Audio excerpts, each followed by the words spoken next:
दीपावली की परंपराओं के संदर्भ में फैलाई जा रही भ्रांतियों को सत्य मानकर अपनी आस्था को डोलने न दीजिए।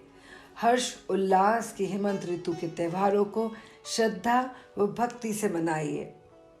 शरद पूर्णिमा से प्रारंभ होकर कार्तिक पूर्णिमा तक चलने वाले त्योहारों में ध्यान, दान, भक्ति पूजन, पवित्र नदियों में स्नान आदि, करवा चौथ, धनतेरस, रूप चतुर्दशी, दीपावली, गोवर्धन पूजा, छठ पूजा, भाई दूज, प्रबोधनी को धूमधाम से मनाइए और अपनी परंपराओं को आगे बढ़ाइए। कार्तिक माह को भगवान विष्णु का मास माना गया है, जिसमें नक्षत्र ग्रह योग यश, ऐश्वर्य, लाभ व उत्तम स्वास्थ्य देते हैं। आप भी इसका पूर्ण फल प्राप्त कीजिए।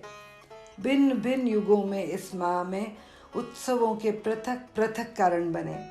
कार्तिक माह में शिवपुत्र भगवान कार्तिकेय ने तारकासुर का वध किया था, इसलिए इस माह को विजय दिलाने वाला माह माना गया है।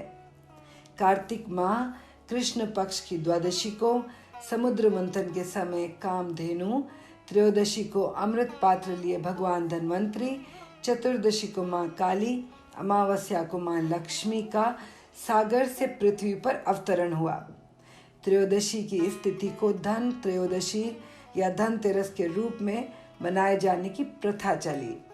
आरोग्य के देवता भगवान धन्वंतरी ने हमें आयुर्वेद का ज्ञान दिया। महादेव ने विषपान कर और धन्वंतरी ने अमृत प्रदान करके काशी नगरी को कालजयी नगरी बना दिया। धन त्रयोदशी को प्रदोष काल में भगवान धन्वंतरी की पूजा कीजिए। सर्वरोग सर्व कष्ट निवारण के लिए इस मंत्र का जाप कीजिए। ओम नमो भगवते महासुदर्शनाय वासुदेवाय धन्वंतराय अमृत कलश हस्ताय सर्व भय विनाशाय सर्व रोग निवारणाय त्रिलोक पथाय त्रिलोकनाथाय श्री महाविष्णु स्वरूप श्री धन्वंतरी स्वरूप श्री श्री श्री अष्टचक्र नारायणाय नमः। और अकाल मृत्यु से रक्षा के लिए घर के द्वार पर यमराज के नाम से तिल के तेल का चौमुखी यम दीप लगाइए। द्वापर युग में इसी मास में श्री कृष्ण ने वराह पुत्र नरकासुर का वध किया था।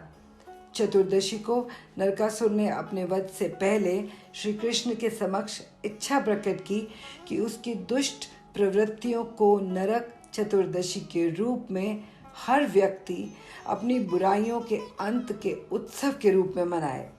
नरक चतुर्दशी को ही भगवान विष्णु ने राजा बलि को वामन अवतार में प्रकट होकर प्रतिवर्ष दर्शन देने का आशीर्वाद दिया था। नरसिंह अवतार में प्रभु ने हिरण्यकश्यप का वध किया था। चतुर्दशी की अर्धरात्रि को अंजनी पुत्र श्री हनुमान जी का भी जन्म हुआ था। चतुर्दशी को विष्णु, लक्ष्मी जी, हनुमान जी, यमराज की पूजा कीजिए। यमराज के निमित्त दक्षिण दिशा में चौमुखी दीपक चतुर्दशी को भी लगाइए। मंत्र जाप कीजिए। दत्तो दीपः चतुर्दशयो नरक प्रीतये मया चतुर्वर्ती समायुक्तः सर्व पापा निविमुक्तये। दीपावली पर दीप प्रज्वलन कर उत्सव की परंपरा तो समुद्र मंथन से लक्ष्मी जी के प्रकट होने से ही चली आ रही है। उनके अवतरण पर अमावस्या को उनके स्वागत के लिए दीप प्रज्वलित किए गए थे। त्रयोदशी से अमावस्या तक 3 दिनों में 3 पग में वामन अवतार में श्री हरि ने ब्रह्मांड नाप लिया था। राजा बलि ने इन 3 दिनों में यम, दीपदान व लक्ष्मी जी की आराधना करके उनसे मृत्यु भय और निर्धनता से मुक्ति का वर मांगा था। त्रेता युग में रावण वध के बाद श्री राम के अयोध्या लौटने पर दीप लगाए गए।